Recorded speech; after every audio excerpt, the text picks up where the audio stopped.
Après le dessin, on change de support. Là, on est sur du béton cellulaire. Ça s'achète en magasin de bricolage. Ça coûte pas cher, je crois. Un gros parpaing, il y en a pour quelques euros. Après, en outil, il faut des limes. Bon, la mienne, elle a un peu du véhicule, un peu rouillé surtout. Et ciseaux à bois et papier à poncer, différents grains. Alors l'idée c'est de refaire cette tortue, elle avait une patte cassée, c'était un truc de souvenir, de refaire cette tortue en plus grand, donc le modèle qui est derrière.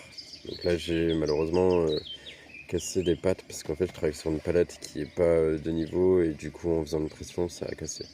Bon, c'est pas grave, je pourrais la recoller après, je ferai un petit trou dans la pâte qui est là, qui est pas fini, et après je viendrai faire un trou ici et je mettrai un petit peu de colle, un colle spécial du coup béton cellulaire. Il me restait un fond parce que j'avais fait des travaux. Alors du coup dans l'idée c'est le même principe que le dessin. Là on dessine d'abord sur un bloc brut. De ce style. On dessine d'abord la forme globale. On va se positionner au-dessus. Et en fait on va positionner hop, je vais mettre comme ça notre tortue au-dessus à peu près, ou juste à côté. Et en gros on va dessiner la forme du dessus. On aura à peu près notre traçage.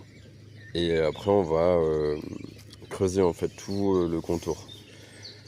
Là on voit que la tête elle a incliné, donc il faudra déjà bien prendre la bonne épaisseur de base à peu près et creuser au bon niveau.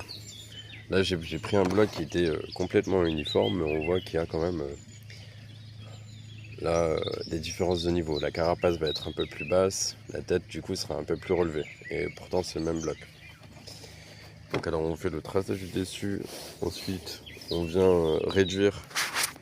Alors je vous conseille, moi j'ai une scie spéciale béton cellulaire aussi.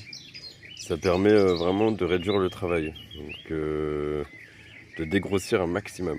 Et après, une fois qu'on a dégrossi un maximum et coupé les excès, on vient dégrossir avec ça. Et plus on avance, plus on affine. Et après, une fois qu'on a fait dégrossi la forme brute sur le dessus, on vient se mettre sur le côté pour bien regarder l'épaisseur et bien régler les épaisseurs. Et c'est pareil, on fait des esquisses directement avec un crayon de bois, c'est très bien. Et ça nous permet de visualiser un petit peu la forme dans la forme, on va le dire comme ça. Mais c'est un peu la même